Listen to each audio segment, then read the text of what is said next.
G'day, Ricardo Bozier here, reporting from Canberra and the movement here in Canberra to retake our sovereignty. Now, there's a lot of going on down here and a lot of misinformation, basically fed by the mainstream media, which is no surprise, and the politician, again, no surprise. And unfortunately, but to be expected, infiltrators and bad actors infiltrating the camp and trying to derail the whole process, spread rumours, dissipate the energy. So I want to address as a matter of urgency a number of these things so you can actually know what's truly going on as opposed to what's being reported by these people that want to kill this movement now. The infiltrators, they've been telling people to go away and come back on the 29th of March.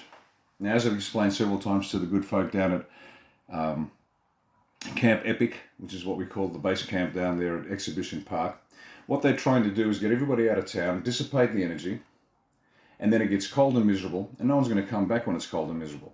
See, the pollies are terrified because we're here now. The weather's good, and we've got big numbers, and momentum is growing. They're trying to kill the momentum. So if you hear anybody say, come back in a month, come back next week, come back next year, these people are bad actors, and they are intentionally destroying the energy and momentum in this movement.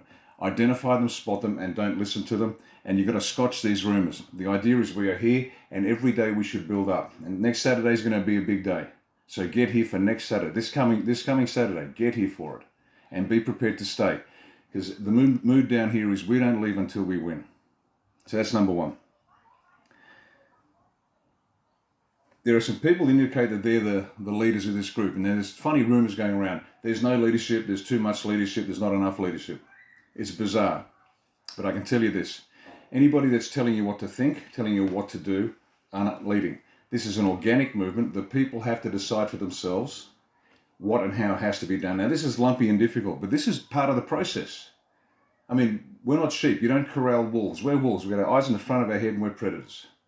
And they're trying to treat the people down at Exhibition Park like a bunch of sheep and corral them into particular approaches. That's not how this should be done. People should have to be reminded every day, make up your own mind. Listen to everybody. Don't trust anybody. Make up your own mind what you think should be done. Discuss it and come to your own conclusions. That's how this has got to be done. It has to be done. Otherwise, the people will be drawn aside. Just like the presentation of this document to politicians. Now, a group of self-appointed leaders claim that this is the will of the people and a letter of demand from the Australian people. Well, it's actually a letter of demand from a bunch of people who think they're leading a bunch of people. Nobody is consulted on this, but a small handful. And it is manifestly inadequate, but I'm going to talk about that later. Because this indicates that we should be talking about ending mandates. This is not about mandates, because if they just shut the mandates right now, and the QR codes, and the masks, and the vaxxers right now, and everybody went home, they'd turn it back on immediately. Without a shadow of a doubt. That's what they're going to do. So this is manifestly inadequate. Now, what is the reason for us being here? Now, everyone has different reasons. For some people, it is about the vaxxers. Others, it's about the freedom of choice. Like they're not anti-vax, they're not pro-vax, they just want freedom of choice. There are so many disparate reasons why everybody is here. But at the heart of all of it is the sovereignty of the Australian people. The right of the Australian people to decide for themselves by whom and how they'll be governed. Because we know that we have been misrepresented unconstitutionally for decades. We know that. And to think that any of the mandates is any sort of victory is just insane. So it's got nothing to do with that. That's part of it. That's one of the contributing factors. It's one of the reasons we're here. But you don't negotiate with a bunch of politicians who have been robbing from us, maiming us, and killing us. So anybody that says negotiate with the pollies, once again, please understand, these people are bad actors. They don't have our best interest in common. So what is, I said before, we're here till we win. Come down, stay, and we are here till we win. Now, what does winning look like? And I'll tell you what it looks like for us. And it's our job to persuade people. And if you like what we think, then that's great. If you don't, that's great too. Make up your own mind. But we're going to call on the first demand is we want to see the Governor-General. Now, why do we want to see the Governor-General? Because the Governor-General is the highest appointment in this country. Now, by doing that demand, making that demand, we want to see the Governor-General present himself to the people. And it shows that we are bypassing Parliament entirely. We don't care. We're not interested in negotiating with the crooks that have put us here. We're not interested in giving them the demand that they should investigate what's been going on. These people should be locked up and charged and investigated. So we're going to bypass Parliament. We don't want to talk to politicians. We don't want to talk to the media. We don't want to talk to anybody. We expect the Governor-General to execute his lawful constitutional duty. Now, he has the responsibility and the authority that if a government operates unconstitutionally, he must warn them to stop. If they continue, he is required to dissolve Parliament. So that's number 2. 1, we want to see the Governor-General. 2, we need him to dissolve Parliament, which is no more than demanding he do his duty, his constitutional duty. He then appoints, 3rd step, a new Executive Council. And that's basically what we call the Cabinet, but it's actually, in constitutional terms, the Executive Council. So he appoints an Executive Council, and he can pick the best and brightest from the whole Australian population. And he gives them one job: clean up the electoral system so we can have a free and fair election in 3 months. That's it, folks. That's what we think victory constitutes. We want to see the Governor-General, he dissolves Parliament, appoints a new Executive Council, they clean up the electoral system, and a free and fair election in 3 months' time. We are here and we're going to stay until that happens.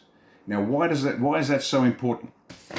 Because this manifestly inadequate document, signed by both bad actors and people who are just too naive to know what's going on, the demands, the issues are so complex that it cannot be done on a single sheet of paper. So the election does this. People will be able to put their case forward and say, this is what we think should be done. We think that should be done. And the Australian people, in a free and fair election, get the opportunity to decide for themselves what course of action should be taken against what I think are criminals in Parliament. Every MP and every senator. But the people have to decide, not just get a bunch of wannabes, sign a piece of paper and think they are representing the will of the people. How about we go to the people and ask them for the first time probably in 50, 60 years? Because the electoral system, as we know, is completely corrupted. That's it, folks. Get down here, stay till we win. Make sure you be as self-reliant as you can in terms of your needs. The people are working it out for themselves. Avoid the people that think they are running the show, because they're not. There are a lot of things going on. And as I said, our position is pretty clear. There's a bunch of us that think this. Victory looks like this. We demand the Governor-General present himself. He dissolves Parliament. Appoints a new Executive Council. They have 3 months to clean up the electoral system, and then finally, after 3 months, we have the first free and fair election in 60 years, and that's when you get a chance to decide for yourselves what should be done as a result of this monstrous COVID pandemic that has been foisted upon us and the entire world. This is the end of the war for the world as far as we in Australia are concerned. If we get the Governor-General to do this, we have won in ways that we can never ever imagine. It's the only way we can win. It's tough, but it's the way we guarantee this never happens again. This is Ricardo Bosi. Looking forward to seeing you here. Come here, stay here till we win. Ignore the rumours. You've got to stay here till we win. Thanks very much.